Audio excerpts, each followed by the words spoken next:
Good morning from Santa Monica here in California, United States, to all of you, wherever you may be in the world. My name is Alan Clements. I'm giving a series of outtakes, talks on the crisis in Burma, democracy and world Dharma, the intersection of consciousness in context to freedom, to human beings, to the planet, to the preservation and the sanctity of universal human rights, long after you and I die, to the future of life itself. Thank you for tuning in. A crucial talk for me, and may I invite you, especially for those people from Burma or connected intimately to Burma. This talk today is directed explicitly at the Mahanayaka Sayadaw's Council, the monks in Burma, the leading Sayadaws and the nuns, and Buddhists worldwide. Now, many of you know that within 1 hour from now, the military dictatorship, Senior General Ming Online, has declared the internet will be severed yet again in 1 hour from now. That means that there's 1 hour from this minute now until the internet is down yet again, that you can digitally forward, share. May I invite you to become creatively active in your conscience digitally here and share this talk to the people of Myanmar, of Burma, and to Buddhist worldwide, teachers, followers, students, sects, it does not matter. Put it out there. We're in this together today.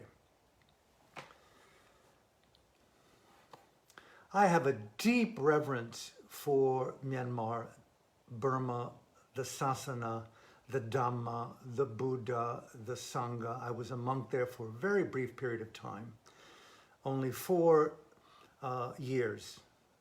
I've spent many years as a layperson immersed in the culture. I am who I am in large part based upon the good women and the men in Myanmar, in Burma, birthing me into the Dhamma, allowing me the sanctity of a meditation center, a yekta, to confront my own unrecognized fear and greed and addictions.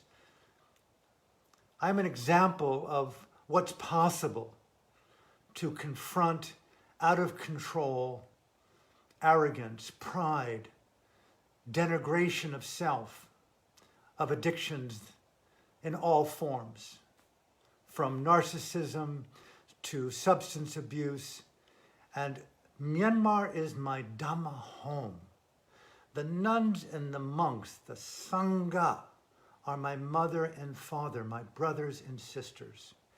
I want to speak to you, Mahanayaka Council in Yangon, to the Sayadaws all throughout the country and all of the yektas, the nearly 500,000 bhikkhus, monks in the country, and nearly the same amount of nuns, tilashins, bhikkhunis, and to Buddhists worldwide, but primarily to the people of Myanmar.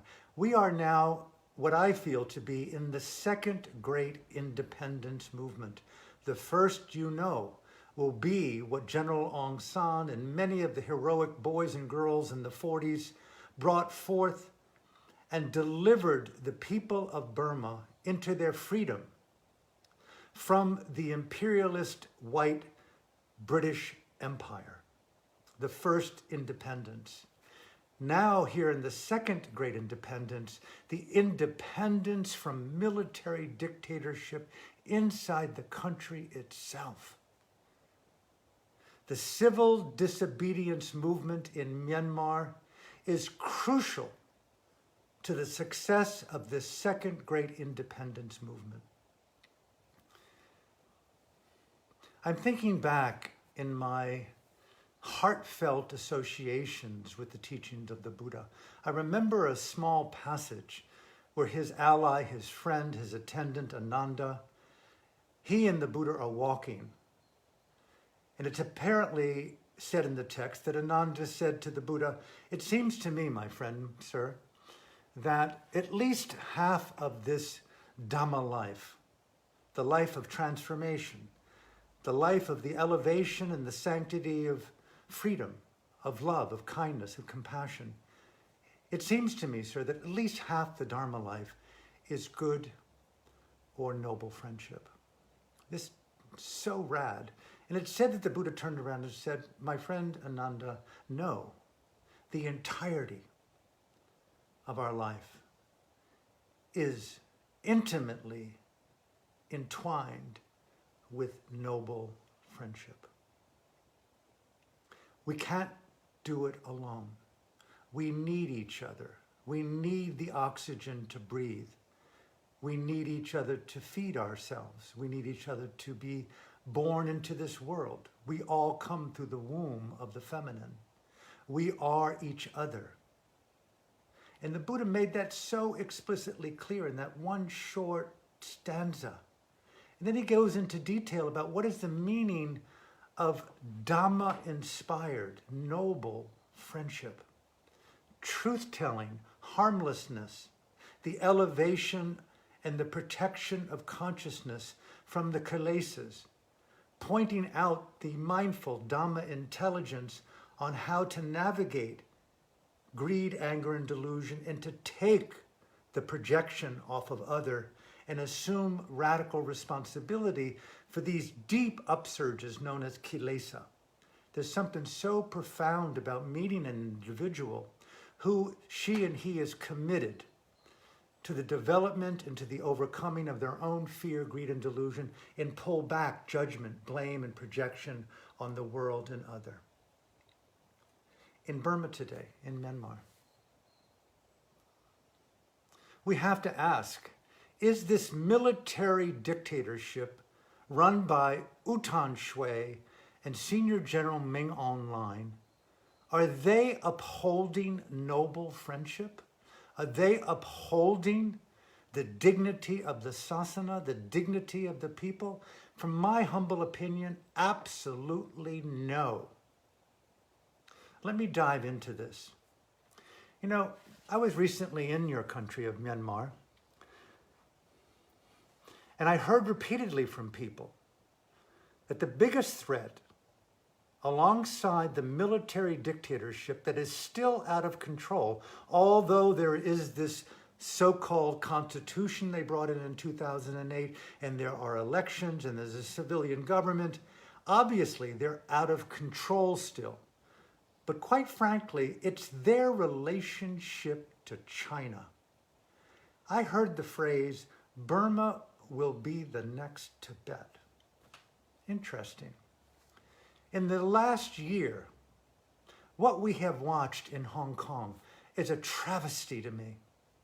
The denigration of the freedom of the sovereign people of Hong Kong by the genocidal premier. Excuse me, sir, you are a genocidal dictator. Xi Jinping of China, call it like it is. The Uyghurs of China, 3 million of them in indoctrination camps, ethnically cleansed, tortured, vilified, raped, and what you have done in the free world to show who you are, what your motives are. Look at the people of Hong Kong, democracy activists, just like in China in 1989 in Tiananmen Square, a massacre. And it's very interesting to me. In the Human Rights Council in the United Nations, who objected to the violent military overthrow of democracy in Burma? Mr. Xi Jinping, you, sir, objected, were unwilling on a Human Rights Council. With that level of blood on your hands, how did you ever get to be part of a Human Rights Council, right? Bear with me, I'm talking to you, the Sangha, the Mahanayaka of Myanmar. Back up until 1950, China decides to invade the sovereign nation of Tibet. Ask the Holiness the Dalai Lama, who fled. 2.5 million Tibetans, individuals, nuns, and monks, raped, beheaded, tortured, starved and diseased to death in a short period of time that has not stopped even today. 200 Tibetans have immolated themselves in the last 10 years alone, primarily without the virtue of international media. Why? Absolutely rejecting the genocidal domination of the Tibetan plateau run by the genocidal premier of China, Xi Jinping. Burma, many of you know, is on the southern province of China, 1,200-mile border. 54 million people in Burma. Of the 34 provinces and regions in the discernible Chinese country, I think at least, almost half at least, are larger than the entire country of Burma. Burma, the next Tibet. The Belt Initiative, 2013, the Road and Belt Initiative by China, investing in 70 countries. We've all heard the word unrestricted warfare, bioweapon war. We've got a virus that came out of China. Whether it was bioweaponized, it's hard to know, but they definitely concealed vital information about its spread. But we're all suffering today as of this virus. Information war, quantum computing war, capitalistic war, Wall Street, the Silicon oligarchs, China, 70 countries investing in these countries. It is unmistakably clear to me, looking at what they've done in Hong Kong, what they did in Tibet, what they've done to the Uyghurs, what they've got a firewall. You can't even get free information into the people of China. What does that tell us about a Stalinistic march around the world? Okay, Burma, the next Tibet, a military junta, no, a military regime, no, a military dictator where the primary information, support, money, applause, and weapons comes from genocidal premier Xi Jinping and his buddy in Russia, Putin. The rest of the world is outraged. Mahanayaka Sayadaws, Sitagu Sayadaw, the 500,000 bhikkhus in Burma. Please broadcast this, share this video all throughout the world to Buddhists, to teachers, to followers, especially to members of the military and the Sangha in Myanmar.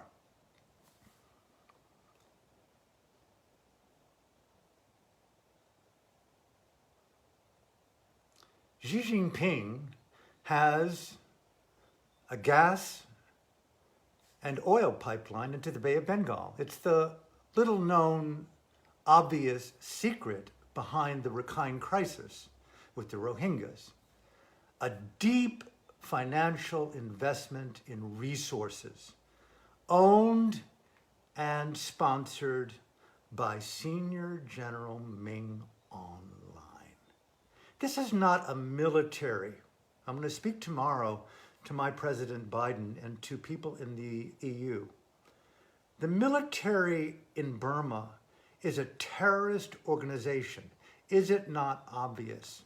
In one split second, they decimated the democracy movement, but Gen Z is rising up in radical expression of civil disobedience, and the world is supporting them except Premier Xi Jinping and his friend in Russia, Putin. What does that tell you, Senior General? They're in bed where the money flows, thinking that this cult of terrorism going around the world will be left unchecked. But guess what? You've crossed the line. And I'm going to get right back to how the Sangha in Myanmar and Buddhists around the world can jump in and participate in the civil disobedience movement. Call it the Sangha civil disobedience movement. Call it the evolution of Dhamma intelligence, the modernization of Dhamma. What is a noble friend, a Kalyanamitta? What does it mean to speak up when no one else is speaking up? I think clearly that Xi Jinping has his eyes fully on the total domination of Myanmar. And the only way that could be done is to support a dictatorial, genocidal man and the men around him. And I dare say this, that military is no longer a military. It's a terrorist organization. It's a 500,000 strong Taliban. It's an expression of ISIS. It's an Al-Qaeda movement occupying the people. The people obviously can see this. Let's be honest. A Kalyanamitta's virtue is truth-telling regardless of the consequences. And so, let me invite you, Maya Nayaka Sayadaws in Rangoon, and all the Sayadaws in all the monasteries throughout Myanmar, and all throughout South Asia, all throughout the world, Buddhists around the world.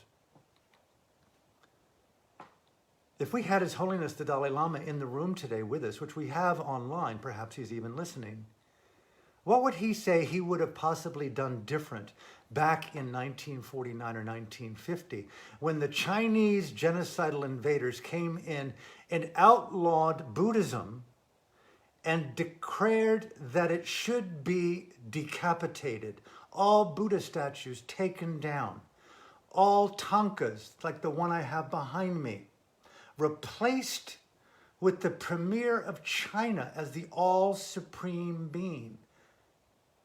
The same thing that happens in China today. I am above religion. I am above God. I am above the Buddha.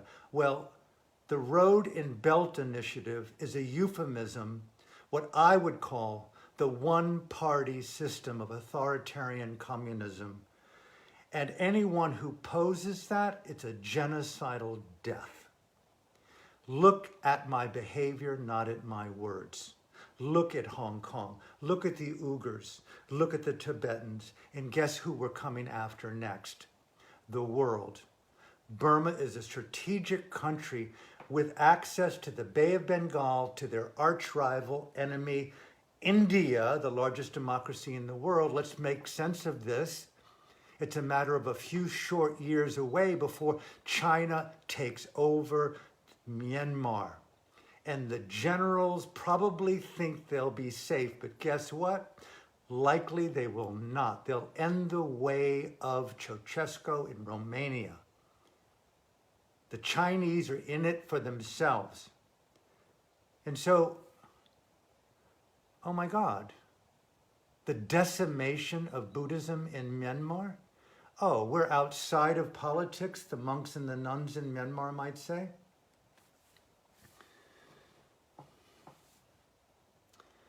I would beg of you, pray of you, if I were sitting in front of you with deep reverence, as I am, digitally, the Venerable Sayadaws who've dedicated your life to Dhamma, Dana, Sila, Bhavana, the transformation of consciousness, the elevation of freedom, that you're not separate from the people of Myanmar. Those generals all claim to be Buddhist. They look to you, Siddhagu Sayadaw. I've met you. You're in my book, Burma's Voices of Freedom. I've asked you difficult questions. I'm asking you difficult questions today, sir. You were recently photographed with Senior General Ming Online and his commanders, and they look to you for guidance, support. Are you willing to tell the Sangha of Myanmar, all the Mahanayaka Sayadaws, everyone in the country that reveres the Buddha, the Dhamma, and the Sangha, are you willing to speak up like a Kalyanamitta and not be in collusion with a terrorist organization like a bin Laden to Al-Qaeda? Do not collude with the generals.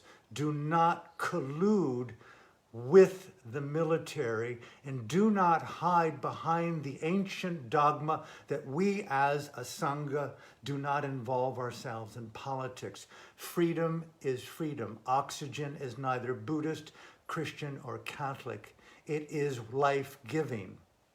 Consciousness is the source of freedom, and we're all born equal in dignity and rights. May I encourage you, please share this video.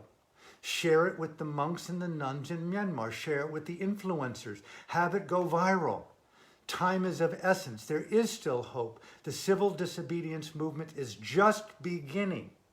And you, sirs, in Rangoon, in your yektas, in your monasteries, the Mahanayaka's Council in Yangon. I'm speaking with you and all the bhikkhus and all the nuns throughout Myanmar. In deep respect, this is the time. This is the moment. You know as well as I do, moving in here to the last third of this sharing, the Vinaya, the code of conduct for monks. 224 disciplines that we committed ourselves to that you still discipline yourself by. And the nuns, something like what, 317 rules. The lay people, 8 precepts or 5 precepts. The word parajika, the ultimate defeats, where one violates the most important rules of consciousness to uphold the dignity of the Sangha. The 4 parajikas. Sexual intercourse when you're a nun or monk. Stealing, killing, lying. Senior General Ming Online is a Buddhist.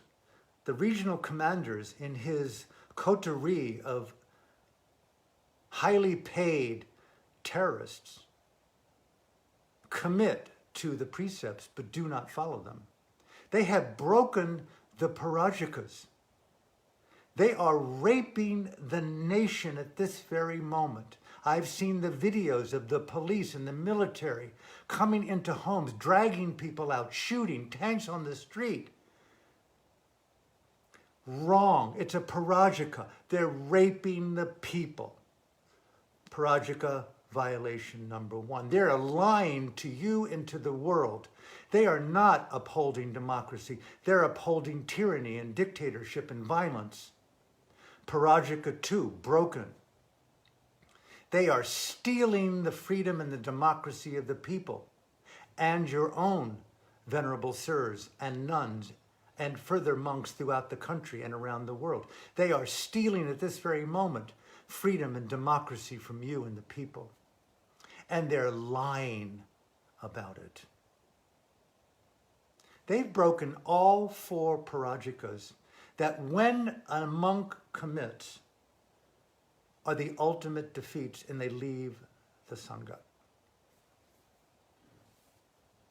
In 2007, the Saffron Revolution, many of you probably who might even hear this if it's translated into Burmese, walked in mass down the city streets in Mandalay, Miktina, and in Rangoon, chanting the Metta Sutta.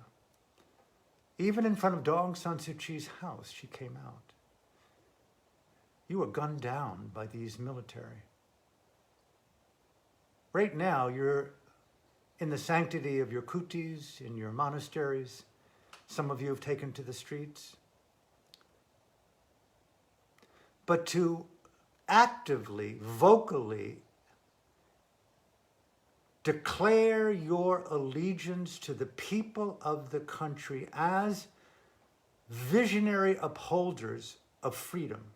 Freedom of mind, freedom of thought, freedom of conscience, dignity, sila, hiri, and ottappa, the essence of the Universal Declaration of Human Rights. They are decimating at this very moment, monks and nuns, your food source, your medicines, your robes, all are intimately dependent upon the lay people of Myanmar, and they are raping, killing, murdering, and imprisoning your very sources of survival. And everyone in the country, everyone in the world looks to you, sir, for moral guidance, Dhamma guidance, Dhamma intelligence, mindful intelligence. How do you see yourself as separate from what is going on in Myanmar today? I ask you with all due respect to the power of the Sasana, if the Buddha were alive today in this very dialogue with us right now, and we asked the Venerable Buddha himself, or the Maitreya, the Bodhisattva in Tusita right now, if he could hear this dialogue, this talk, what would be an appropriate course of Dhamma action to challenge the military terrorist organization in Myanmar right now, decimating, oppressing, torturing, and violating the people, and the genocidal Premier Stalin in China, and Putin, who objected to saying or sanctioning the terrorist organization in Naypyidaw? What would you do, Venerable Sir? And I guarantee you, Nayaka Sayadaws, we would take a stand and speak out. Unless it's too late. Do we want a repeat of 1988? Do we want a repeat of 2007? It's happening. It's even darker. Right now, there is still light. In you, 500,000 bhikkhus and 500,000 bhikkhunis in Myanmar, and Buddhists worldwide. What a moment to unite in a common good, a common action, to isolate our conscience, our mindfulness, our integrity, our dignity, our activism, our caring, our love of freedom and democracy for the unborn on this planet, for the future of the Sasana and the Dhamma itself. Isolate Senior General Ming online. He's indicted in the criminal court.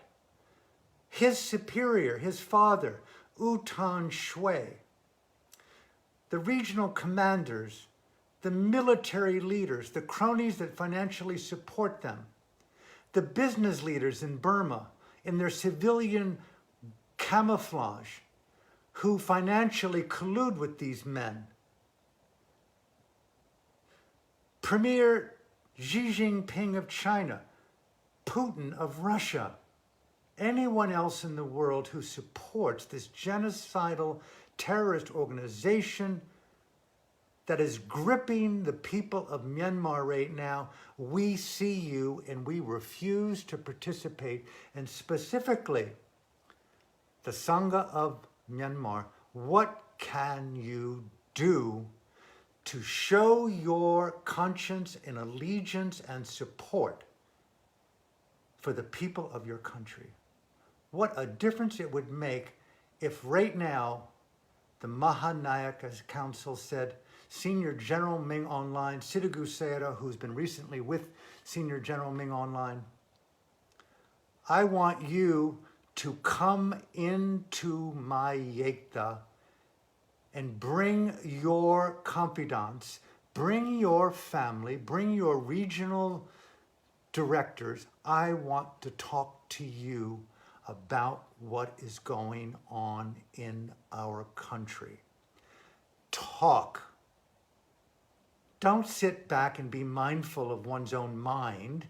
Don't hide behind the dogma of bhikkhus and Sangha don't get involved in politics. Ask His Holiness the Dalai Lama right now. 50, 60, 75 years post-genocide, and the onslaught of the Tibetan plateau continues with his own people. Ask the people of democracy in Hong Kong, the Muslim Uyghurs, the people of China, good people who've never had a moment of freedom in their life under the Premier Xi Jinping. Burma is the next Tibet unless it's stopped, and it's in the hands of the Mahanayaka Council.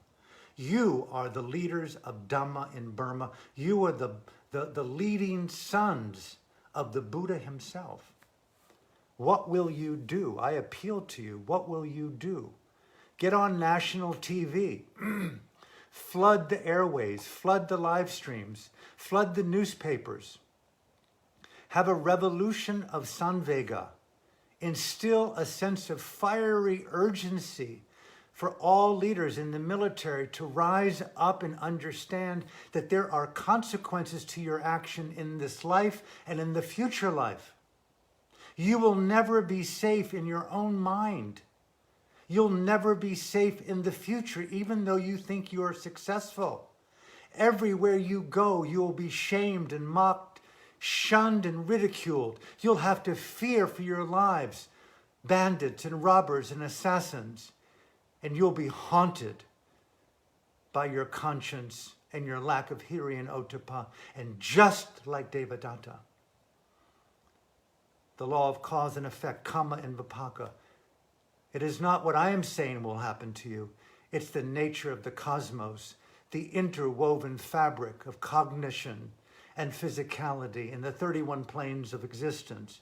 Let these terrorists understand apaya, the 4 dimensions of the lower world, the animals, the petas, the hell worlds. That's your destiny, Senior General Ming Online. It's not a threat, it's a law. A karma, ancient, eternal law. And you monks and you nuns are the ones to fire this story. Create a Samvega campaign. Broadcast 24/7 with loudspeakers into the villages, into the cities, into Naypyidaw. Let the military know that you stand with the people. Or there will be no Dhamma in Burma, because Burma will be the next Tibet. The Road and Belt Initiative is happening faster than you've ever believed. 90% of Mandalay is Chinese.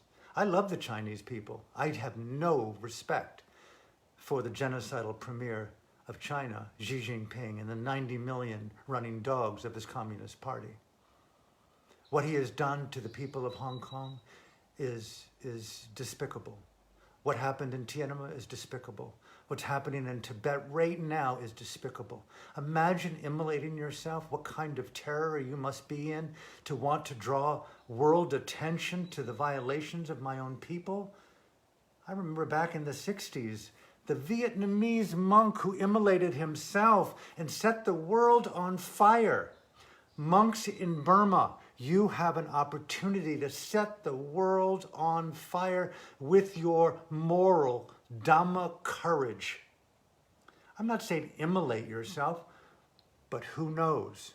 Immolate the space with the luminosity of conscience in action. Modernize the Sangha. Modernize the Dhamma. Come out of the ancient separation of Dhamma, Sasana, Sangha, and politics. It's an old, broken paradigm. Oxygen is oxygen, whether you're Chinese, Buddhist, Catholic, Taiwanese, Portuguese. It transcends concepts. Dhamma transcends religion. It's the oxygen of decency. Monks and nuns in Myanmar, around the world, you uphold the sanctity of the oxygen of consciousness, Vumuti, Dana, Sila, Bhavana, the 4 noble truths.